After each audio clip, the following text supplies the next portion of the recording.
सौरव सोननेचा काही संबंध नव्हता, तर पुरणी जॉबमध्ये संबंध आला कसा हे पोलीस प्रशासनाने सांगितलं पाहिजे आम्हाला. म्हणजे सीडीआरच्या माध्यमातून सीडीआर दाखवले पाहिजेत.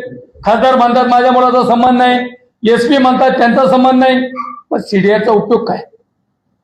किंवा सीडीआर काढला नाही काढला, आणि जर हे सगळं बी नाही तर पुरणी जॉबमध्ये त्यांचा संबंध आला कसा हे बीड जिल्ह्याच्या एसपीने सांगितलं पाहिजे आम्हाला. अनेक मोर्चे निघले जातात, त्यांना ते आरोपी केले गेले, त्या खूप तपास झाला, त्या तपासामध्ये निष्पन्न काय होईल माहित नाही, परंतु एका दिवसात सीआयडीने तपास केला, एका दिवसाने पर्यंत या जिल्ह्याचे कलेक्टर असतील, या जिल्ह्याचे एसपी असतील किंवा संबंधित अधिकारी असतील, जे कुणी असतील, त्यांनी एकही मागणीचं एक पत्र, 4 ओळीचं पत्र सुद्धा मयताच्या भावाला दिलेलं नाही. हे सगळं झाल्यावर उपोषण सुरू झालंय. उपोषण करून सुद्धा आतापर्यंत कुठल्याही प्रकारची मागणी मान्य केली नाही, कुठल्याही प्रकारचं उत्तर शासनाच्या माध्यमातून मिळालं नाही. कलेक्टरने सांगितलं पत्र पाठवलंय, एसपी म्हणतात तपास चालू आहे, सीआयडी म्हणतात तपास चालू आहे. काय चाललंय? माझी पत्रकारांच्या माध्यमातून विनंती आहे की बांधवांनो, एक 26 वर्षाचा मुलगा, 26-27 वर्षाचा मुलगा, त्याचा खून झाला. जे काही आरोपी असतील, काही अटक केलेत, काही संशयित आरोपी आहेत, त्यांच्यावर सुद्धा जर संशयित असले तर कारवाई केली पाहिजे. आणि हे सगळं होत असताना त्या घुले कुटुंबाला कुठल्याही प्रकारची आजपर्यंत शासनाच्या माध्यमातून मी सांगितलं ना, 4 ओळीचं पत्र सुद्धा मिळालं नाही. मग मला वाटतं विलास घुले गेला तसा तिच्या बायकोनी आत्महत्या करण्याचा प्रयत्न केला, म्हणजे शासनाला ह्या तिन्ही लोकांचा बळी बघायचा आहे का, हा माझा शासनाला प्रश्न आहे. त्यामुळे मी येत्या उद्या 31 तारखेला तमाम महाराष्ट्रातल्या सर्व जाती धर्माच्या लोकांना विनंती करतोय की उद्या होणाऱ्या 31 तारखेच्या मोर्चाला तुम्ही लाखोच्या संख्येने सहभागी व्हा आणि खुले कुटुंबाला न्याय देण्याचं काम करा, एवढीच तुम्हाला माझी विनंती आहे. साहेब, यामध्ये जर आपण पाहिलं तर पोलीस यंत्रणा वगैरे आहे, तपास करत आहे, काही नाव आरोपी आहे त्यामध्ये सीडीआर मध्ये, तिथं कुठं दिसत नाही. पण तुम्ही ठाम आहे तुमच्या भूमिकेवर, ते गुन्हे हत्या प्रकरण दुर्दैवी समर्थन तुम्ही करणार नाही, परंतु अशी चर्चा ही राजकीय हेतूने कुठेतरी हे सगळं सुरू आहे.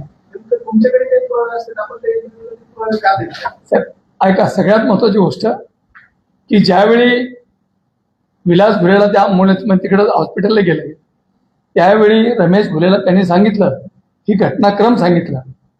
आता तो माणूस गेलेला आहे, पण सीडीआर मध्ये जर असेल तर पोलिसांनी दाखवलं पाहिजे, माझी स्पष्ट भूमिका आहे.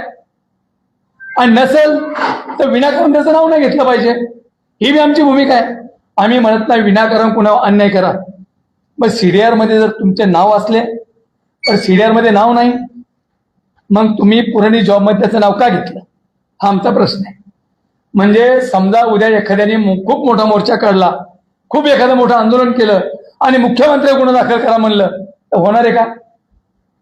तुम्ही पुरणी जॉब मध्ये पोलीस एखादा गरीब कार्यकर्त्याचं पुरणेमध्ये जॉबात नाव असतं साहेब, तर 1000% जेलमध्ये असतात, 1000% जेलमध्ये राहिला असता. त्यामुळे माझी विनंती आहे, ही चौकशी करताना निष्पक्ष चौकशी झाली पाहिजे. आमचं काही म्हणणं नाही, आमचं हे म्हणणं नाही की कोणावर अन्याय झाला पाहिजे,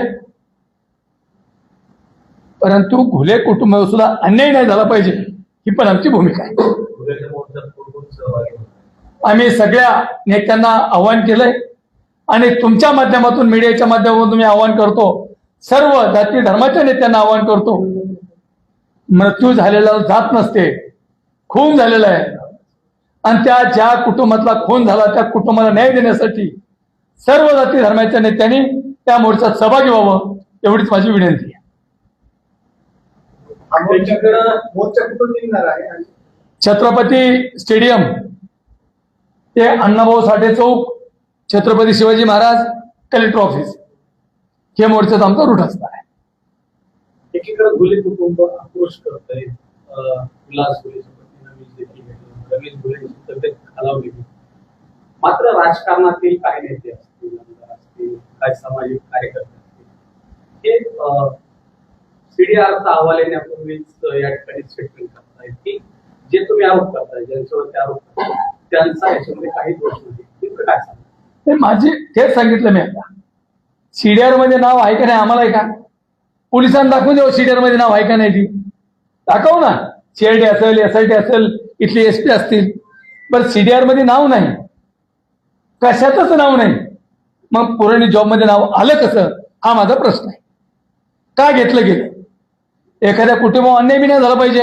समजा पुराणी जॉब मध्ये आता मी फिर्यादी आहे, मी फिर्यादी असताना मी जर काही म्हणलो, पण एवढं मला माहिती आहे काही ना काही धागेदोरे असल्याशिवाय पोलिस सुद्धा एवढा रिस्क घेऊ शकत नाहीत.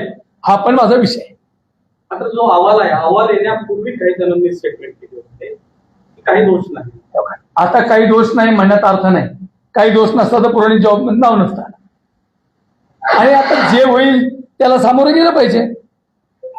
आमचं मत नाही की तुम्ही आरोपी आहात, पण आमचं मत आहे की जी घटनाक्रम घडला गेला तो घटनाक्रम सांगितल्याप्रमाणे घडला. आणि सीडीआर आला, आमचं म्हणणं आहे, हरकत नाही. पण माझं स्पष्ट मत आहे की जर पुरणीमध्ये जॉबमध्ये नाव असेल तर ती कारवाई झाली पाहिजे. ही आमची भूमिका आहे. नाही ते एसपीने खोटं का केलं ही बी आमची भूमिका आहे. साहेब जर पाहिलं तर मला वाटतं जे काही तुमचे लोकप्रतिनिधी आहेत ते सत्तेमध्ये आहे, खरंतर विरोधी बाकावर आहे. सत्ताधाऱ्यांचं मला वाटतं बऱ्यापैकी काही यंत्रणेवर दबाव असू शकतो किंवा ती यंत्रणा ऐकते त्यांचं, विरोधकांचं ऐकते असं वाटतं किंवा प्रेशर आहे कोणाचं. मला तरी वाटतं विरोधकच जास्त यंत्रणा ऐकते, म्हणजे सत्तेवाल्यापेक्षा जास्त विरोधकच ऐकते असं मला वाटतं. सरकार दुर्लक्ष करते कारण की अनेक महाराष्ट्रातले प्रकरण पाहिले तर मुख्यमंत्री जातीने लक्ष देतात. मात्र या प्रकरणाकडे कुठंतरी सरकार पण कुठंतरी दुर्लक्ष करते असं वाटतंय का? कारण की लक्ष देत नाही असं वाटतंय का? 100% दुर्लक्ष केलं. हो, मला काय म्हणायचंय, संतोष भैया देशमुखचा खून झाला. त्या खुनाचा आम्ही बघा त्याही वेळी आमचं स्टेटमेंट आहे. माझे तुम्हाला 100 पोस्ट दाखवतो, माझे आता फेसबुक दाखवतो तुम्हाला. जे कुणी गुन्हेगार असतील त्यांना शिक्षा मिळाली पाहिजे तेव्हाची आमची भूमिका आहे. जे कुणी आरोपी असतील, माझा भाऊ असू द्या, तरी पण त्याला शिक्षा व्हायला पाहिजे ही आमची स्पष्ट भूमिका आहे. आणि जर त्यावेळी सगळे आमदार, सगळे खासदार, सगळे मंत्री हे सगळे असणार आहेत. मी म्हणत नाही, असं कम्पेअर करत नाही, परंतु अशाच प्रकारचा एक खून झाला. विलास घुले गरीब कुटुंबातला. आम्ही लोकसंख्येने कमी असू, परंतु शासनाकडं एक माणूस म्हणून बघितलं पाहिजे. शासनाने सुद्धा समाज, जात, धर्म, पंथ हे सोडून जी घटना घडली त्या घटनेसाठी जिथं अन्याय झाला त्या ठिकाणी जर कुणी असेल तरी त्याला न्याय देण्याचं काम सरकारचं आहे आणि ते सरकार करत नाही असं माझं स्पष्ट मत आहे. आपण जर बघितलं तर तेव्हा हत्या झाली की त्याच्या 2-3 दिवसानंतर आणि आमदारांनी त्या गावाला भेट दिली, सांगितली. आज ते आमदार आम्ही आवाहन केलं सगळ्यांना आणि उद्या ते सगळे कदाचित आले पाहिजेत. सगळ्यांना मेसेज केलेत, सगळ्यांना सांगितलं आम्ही तुम्ही उद्याच्या मोर्चामध्ये जा. आणि मीडियाच्या माध्यमातून तुम्हाला सगळ्यांना आवाहन करतो, एक घुले कुटुंबाला न्याय देण्यासाठी राज्यभरातल्या, जिल्ह्यातल्या सगळ्या पुढाऱ्यांनी उद्याच्या मोर्चात सहभागी व्हावं एवढीच माझी विनंती. मंत्र्यांनी सुद्धा फोनवर संवाद साधला होता. मंत्र्यांनी सुद्धा फोनवर संवाद साधला होता त्यावेळेस, पण आता ते मैदानात ते नाही सांगू शकत काय झालं ते, पण एवढं नक्की आहे की उद्याच्या मोर्चात सगळे सहभागी होते. साहेब कोणतीही जाती गुन्हेगाराची नसते, त्याची काही टक्के लोक असू शकतात गुन्हेगार, पण एक जात गुन्हेगार नसते. आपण गेल्या काही वर्षांपूर्वी बघितलं तर ही जाती जरीची आहे ती मोठ्या प्रमाणात खालावत चालली आहे. तुम्हाला तळागाळातील काही गोष्टी माहित असते की जे छोटे मोठे बिझनेस आहेत त्यावर मोठा परिणाम होतो. हे जातीतून पाहिलं जाते. हे कुठेतरी थांबण्यासाठी पुढाकार घेणं माझं तर आव्हान आहे. त्या बघा, जो गुन्हेगार असेल त्याला शिक्षा मिळाली पाहिजे. ज्याचं काही घडलंय त्यांनी त्याला मदत झाली पाहिजे. पण हे जो जातीवाद आहे, जातीवाद कुठेतरी थांबला पाहिजे आता. आणि अगदी प्रामाणिक सांगतो, माझे पुण्यातले काही एवढे मित्र आहेत, जवळपास 50-60 मित्र माझ्या मराठा समाजाचे आहेत, पण त्यांची स्पष्ट भूमिका असती. आणि आम्ही आता हा जातीवाद म्हणून नाही, उद्याचा मोर्चा, आमची जाती मराठा समाजाच्या विरोधात मोर्चा नाही, आमचा मोर्चा गुन्हेगाराच्या विरोधात आहे. आमचा मोर्चा गुन्हेगाराच्या विरोधात आहे. आमचे हजारो शेकडो बांधव मराठा समाज आहेत, हे महाराज माझे मित्र आहेत. एक शब्दही मला ते असं म्हणजे आजपर्यंत तरी मला वाटतं म्हणजे ही भावना महाराष्ट्रातले हजारो मराठा समाज बांधव माझे मित्र आहेत. आणि मी महापालिका लढत असताना हजारो मराठा समाजाच्या माणसांनी मला मतदान दिलं. त्यामुळे हा वाद मराठा समाजाचा नाहीच, हा वाद गुन्हेगाराचा आहे, हा वाद जो मय झाला त्याचा आहे. आणि गुन्हेगाराला शिक्षा मिळाली पाहिजे. आम्ही कुणीही कुणाचंही समर्थन करत नाहीत, परंतु गुन्हेगाराला शिक्षा मिळाली पाहिजे आणि जे कुटुंब आहे त्याला न्याय मिळाला पाहिजे, आमची अशी भूमिका. एकंदर जर बघितलं तर त्या सीडीआर वर हा सगळा वाद सुरू येतोय. काही जण म्हणतात की सीडीआर मध्ये सौरभचं नाव आहे, सौरभ, काही जण म्हणतात की सौरभ सीडीआर मध्ये नावच आहे. या संदर्भात प्रशासनाला काय विनंती असं तुमची की आता सीडीआर वर हा सगळा वादंग चालू आहे, उपोषण चालू आहे, सगळ्या गोष्टी होत आहेत, नेमकं प्रशासन या संपूर्ण प्रकरणात चुप्पी का आहे किंवा त्या प्रकरणात कुठलीच कारवाई केली जात नाही? ज्या पद्धतीने रमेश गुलेचं म्हणणं आहे की सीडीआर मध्ये नाव आहे, आम्ही पुरावे दिले, रमेश गुलेंकडे ते सीडीआरचे पुरावे आले कुठून, त्यांना कोणी सांगितलं? अशा पद्धतीने काही समोर आले नाही. माझं स्पष्ट भूमिका आहे. हे बघा, कुणीतरी कोणाला सांगितल्याशिवाय बोलत नसते. आणि सीडीआर काय तुमच्या आमच्यात येत नाही. सीडीआर काढायचं त्याला गव्हर्नमेंट यंत्रणा मोठी आहे आणि काही ना काहीतरी क्ल्यू असल्याशिवाय ती यंत्रणा होत नाही. पण माझं शासनाला आव्हान आहे, राज्याच्या मुख्यमंत्र्याला आव्हान आहे, तुम्ही सीडीआर तपासून तुम्ही स्पष्ट करा. तुम्ही स्वतः या सीडीआर मध्ये तुम्ही गृहमंत्री आहे आणि गृहमंत्र्यांनी एवढे पॉवर त्यांच्याकडे आहेत.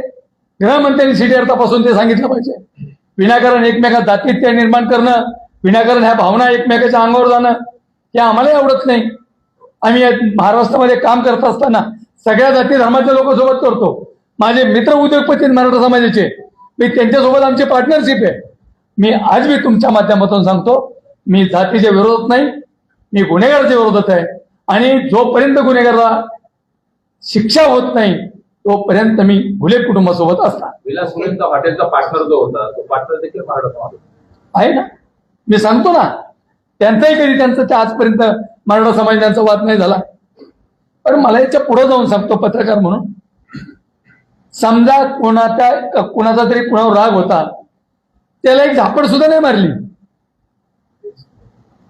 म्हणजे तो जो काय त्याचं नाव उमेश माने यांचं असं म्हणणे की उमेश मानेचं असं होतं म्हणून तो वाद झाला.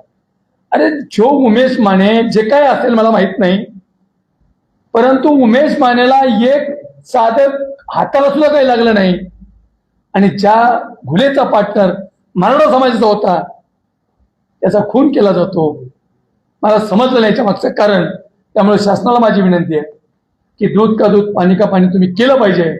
आणि येणाऱ्या काळामध्ये अशा प्रकारच्या ज्या घटना घडतील साक्षी जागेवर तो विषय संपला पाहिजे, गुन्हेगाराला शिक्षा मिळाली पाहिजे आणि ते कुटुंबाला न्याय मिळाला पाहिजे.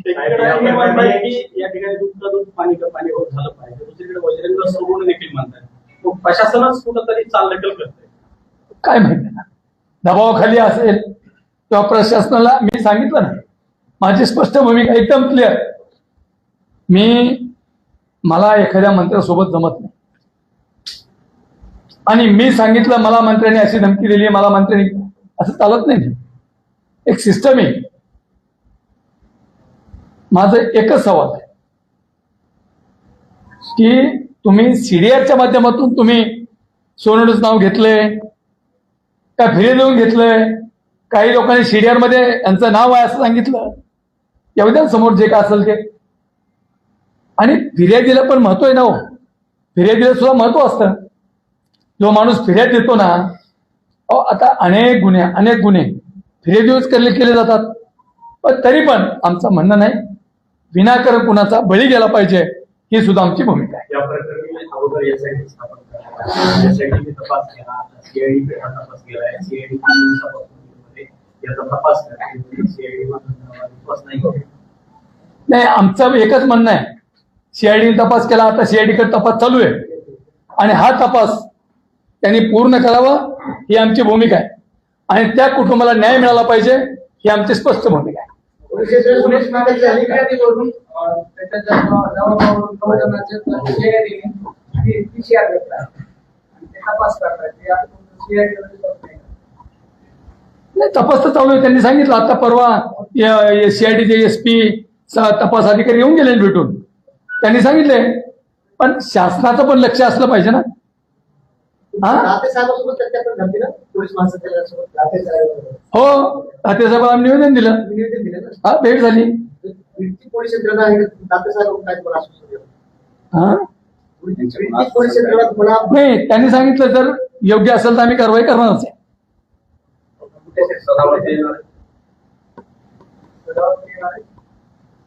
मला तर माहिती मिळाली येणार आहे.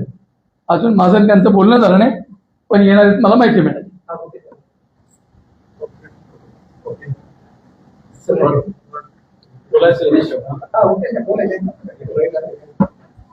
काय नाही, ज्या आरोपीला अटकेची मागणी या ठिकाणी घुले कुटुंबीय करत आहेत आणि आज 15 दिवसापासून या ठिकाणी आमरण उपोषण चालू आहे. याच्यामध्ये बीड जिल्ह्याचं प्रशासन सपशेल अपयशी ठरलेलं आहे.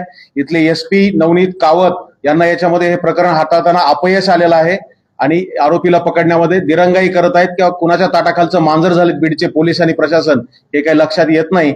पण या ठिकाणी घुले कुटुंबीय, OBC समाज, वंजारी समाज प्रचंड नाराज आहे आणि प्रचंड संतापाची लाट उसळली आहे. त्यामुळे उद्या हजारोंच्या संख्येने लोक मोर्चामध्ये सहभागी होणार आहेत. त्यामुळं या ठिकाणी बीडचं पोलीस प्रशासन सपशेल अपयशी ठरलेलं आहे, एवढंच या ठिकाणी सांगायचं.